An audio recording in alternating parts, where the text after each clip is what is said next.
checking your headlights is make sure it's properly mounted and secure. Of course, they're not damaged or broken. They are clear in color. They're not white.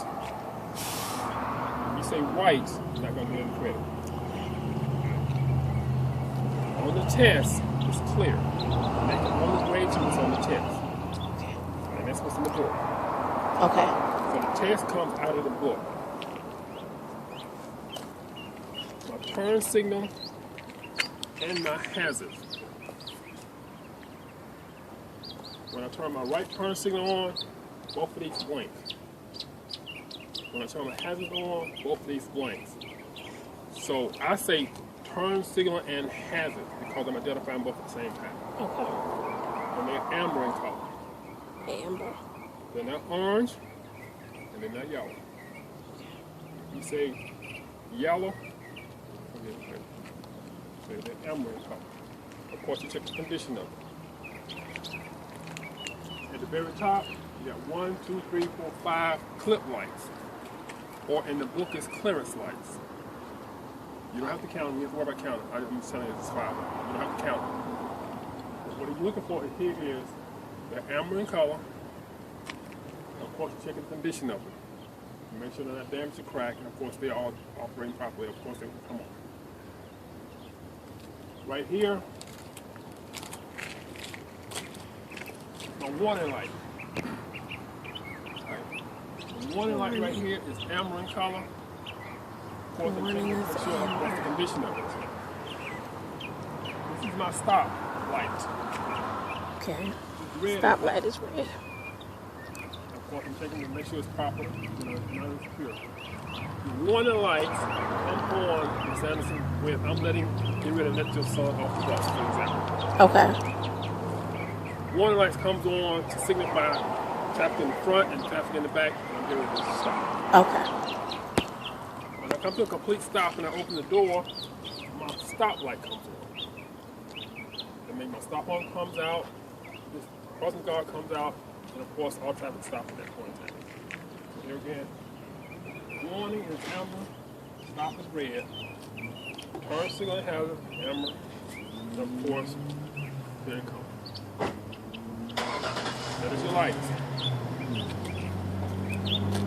Let's go to the back of the bus.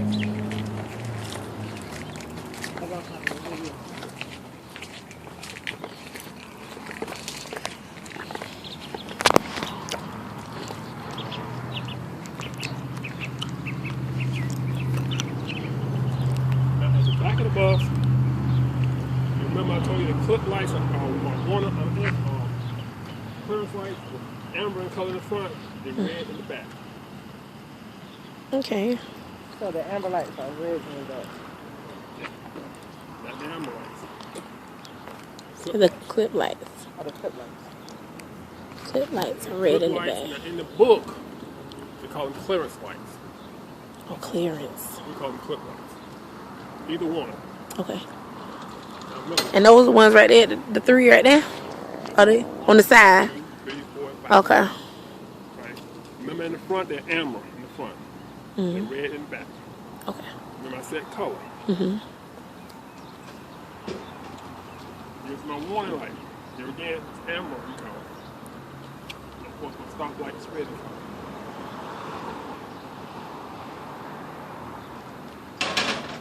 Here is my turn signal and hazard. Okay. Of course, turn my left turn signal on, this comes on. I turn my forward flashers on, this comes on. So turn signal and hazard, amber in color. Okay. Here's my stop light, or brake light. Sorry, brake light. Brake light is red in color. Brake, stop. Okay. My reverse or backup light. If I put it in reverse, this light comes on. And it's clear in color. It's not white. Clear. Red, red, amber, amber, red, clear. Those are your lights. Any questions? Yes, sir. What are these? I do. These are reflectors. This is these are just dome lights, what we call them. Dome lights. Yeah. We'll talk about the reflectors when we come back around the bus. Don't worry about that. Okay. Parts of the bus. Oh, Miss Cole.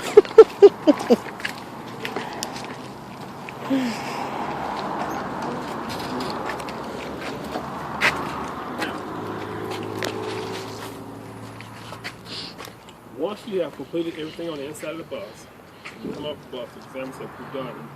He said, "Go ahead." The next thing you're going to do is walk on the engine. So you let the hood up.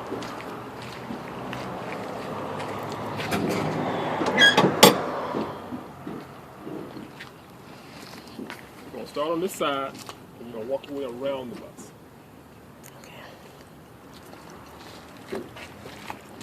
Here, you're checking for leaks on the engine. Checking for all the hoses, and you don't have to identify any hoses or any holes. You're checking all hoses. So you're checking for leaks on the engine. Here's my oil dipstick. I'll pull my oil dipstick out, I'll wipe it clean, I'll reinsert it, I'll put it back out and wipe it off. That's how I check my oil. Okay.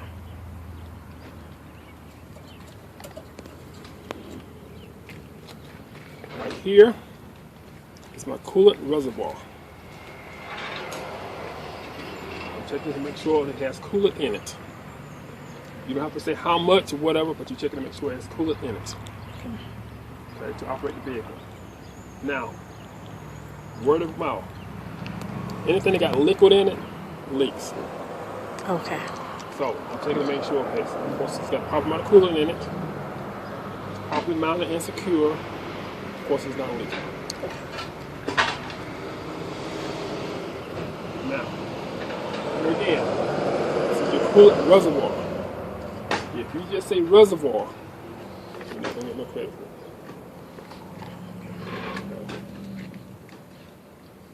Right here, this is the only component that's on your test that they don't talk about in your book, which is the alternator. You have to identify your alternator. You say you do? Yes. What you're checking your alternator is to make sure it's properly mounted and secure and no loose wiring.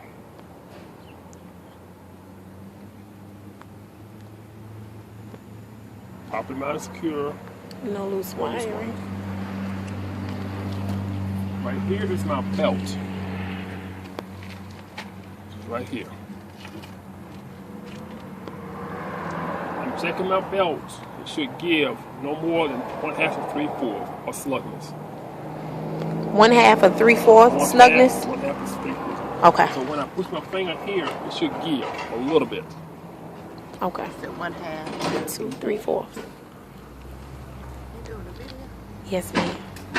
You can do slugness, and the book says slugness, but old folks call it give. It should give a little bit. Okay. If it gives more than that, then the belt is loose.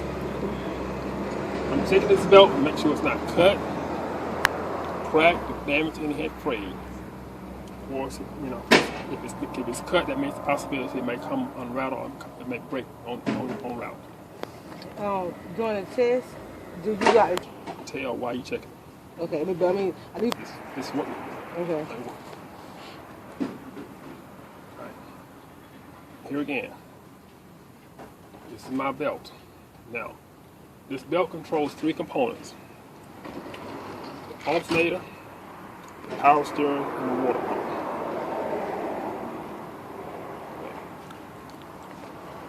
When you read, you will read material. On a vehicle like that right there, a personal vehicle, you have a water pump belt, you have a power steering belt, you have a compression belt. You have all 4 belts. On this bus, you have 1 belt, which is this belt right here. You don't have to know the name of it, but it's called a serpentine belt. It controls power steering, alternator, and water pump. Okay. Those are 3 components. Here again, leaks and hoses on this side, oil, alternator, Serpentine belt. coolant.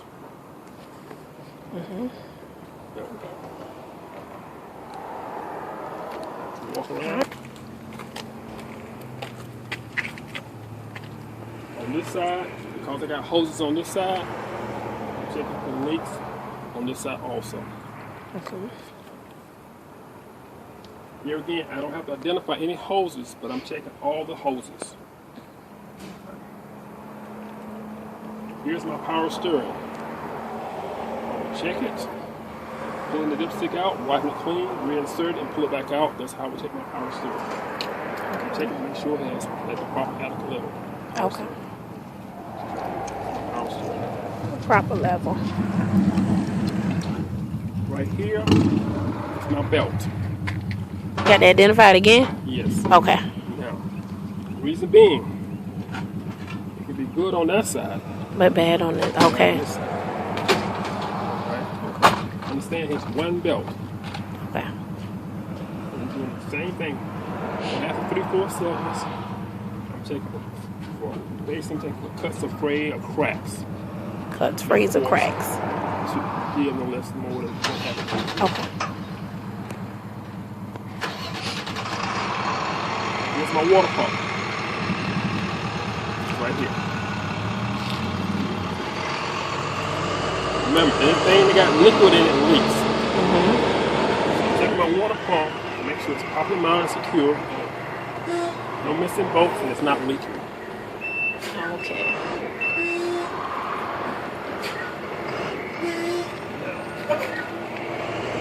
Water pump, belt, Belt. Power steering. This belt controls an alternator, Water pump.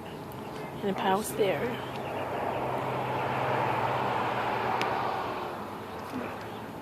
That is what you would check on the engine. Okay. Now, what you have, and neither one of y'all brought any material with you, you go to the next part. Now, once you have identified all of this, now you go to what you call the external part of the bus, which is this. Now you got to name these components here. These components are separate than the engine. Jesus. Right here is my steering arm or steering rod, okay, which is connected to my steering box, which is right here. Okay. I'm checking to make sure my steering arm or steering box, steering arm or steering rod is not bent or warped, because this turns. Okay. For example, You turn the wheel.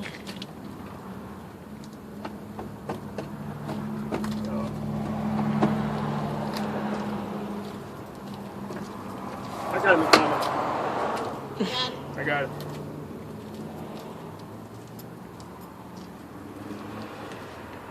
Okay.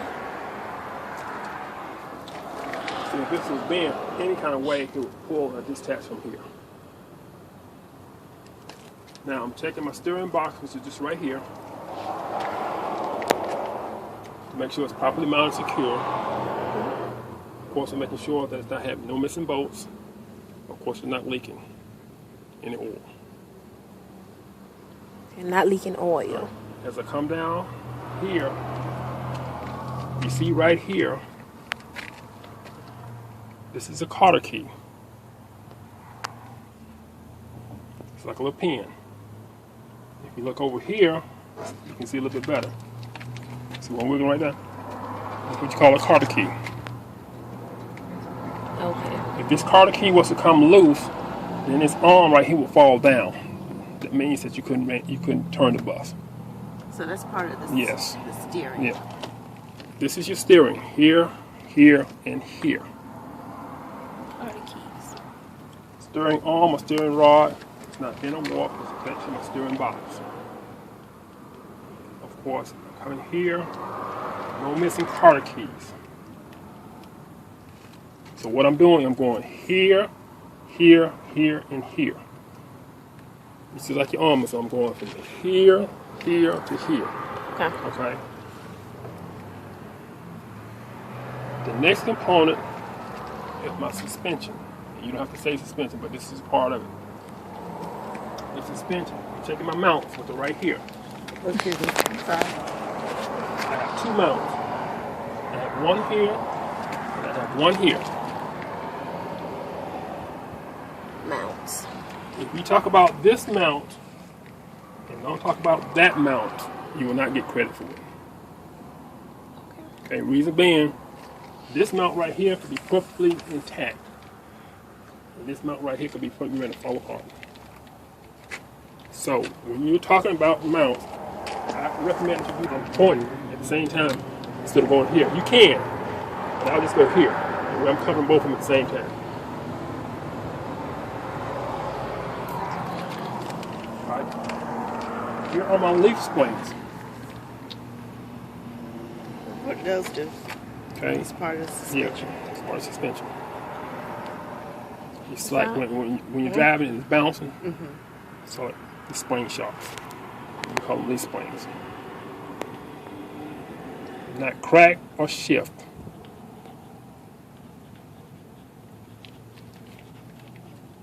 Right here are my U-bolts, which are here and here. And my U-bolts, here again, they shape just like U's. And of course, they properly mount secure and no missing bolts. There's a bolt underneath, you can't see it, but there's no missing bolts. Okay. Right here, it's my shock absorber.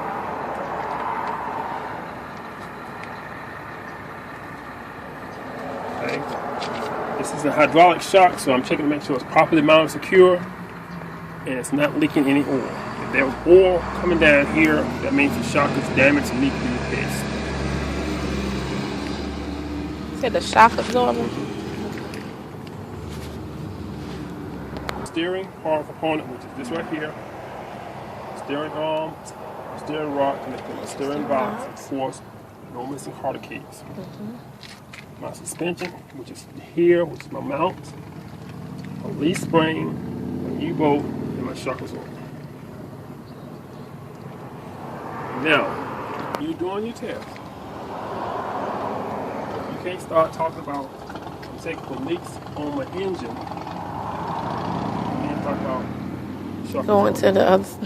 Okay, you can't do it. Have to go in order. Okay. My hands a little bit over. This is my arm.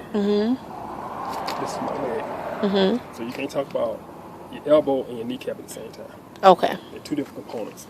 Okay. Right? In other words, you can have somebody who may be missing an arm and can still can walk. Okay. So the steering arm and steering rod can be damaged, but the rest of the components can be intact. So you can't jump around. That's not considered correct. This is the cover. Oh, This cover is white. This cover is white. okay. Okay. Yeah. See all kind of wiring right here. See, you have black Okay, wiring. okay. Yeah, the big black one. Okay. So I work on cars. when you're doing your test, remember, checking the engine. Once you finish the engine, then you come over. Suspension. Steering. Here again, box, it's keep no it order, but you don't want to jump around.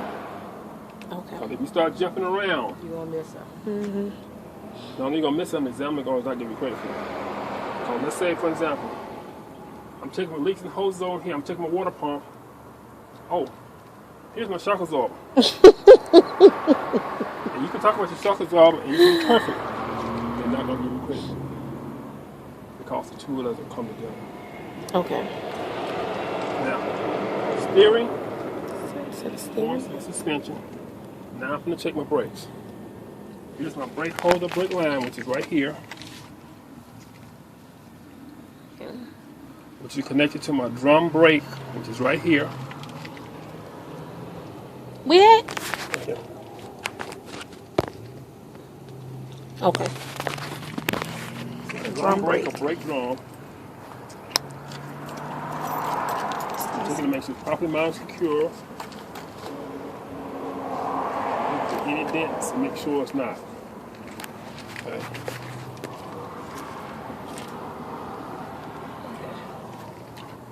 Now come over. I'm checking my brake lining. I'm putting my hand in here. You got to touch something or no? Just stick it in there? Stick your hand in here. Should be able. And what it is, I'm checking my rotor. You don't have to identify your rotor. Say rotor. But I'm sticking my hand right here. Okay. What do you call that? The brake lining? No. Yeah, I'm checking my brake lining. Uh-huh. My brake lining is this. If you have heard brake squeak or grind, the padding has gone to metal to metal. Oh. So if it was metal to metal, you have grooves in it. In the old days, you had the vinyl albums. When the album was scratched, because that had bad grooves in it, same thing here. So I put my hand here, it should be smooth. That means the brake lining is fine. I'm also checking to make sure it doesn't have any grease or oil. No grease, no oil. Here again, if it had grease and oil, and you're driving down the highway, of course, you know, talking about brakes, friction, talking about heat. Right? If it had oil or grease on it, possibility it wouldn't catch or two to start a fire. That's what I'm checking.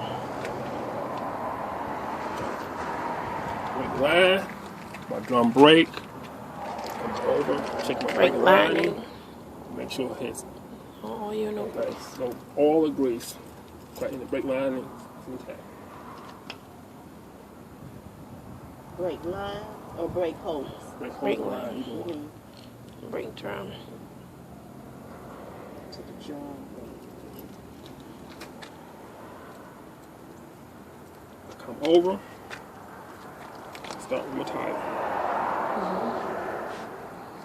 Here's my front tire. The tread depth on my front tire should be no less than 432. 432. And when we talk about the tread depth, we're talking about the middle of the tire. Alright. I'm checking for uneven wear. I'm checking for cuts. I'm checking for any type of thing that damage the tire, like nails, spikes, anything that cause the tire from driving, for the tire to go flat on the road. I'm checking for bulges, like knots on the tire.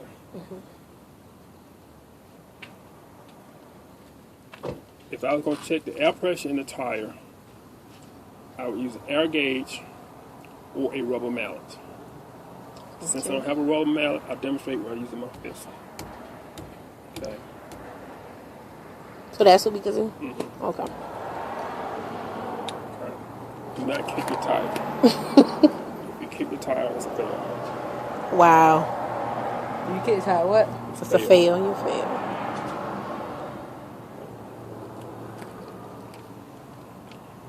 Front tire. 432. Here's my rim. Okay. I'm checking my rim. Make sure it's not damaged. But the most important thing about the rim should not be welded. Okay. Shouldn't be welded. You said should not be what? Right, welded. Welded. Welded. In the old days,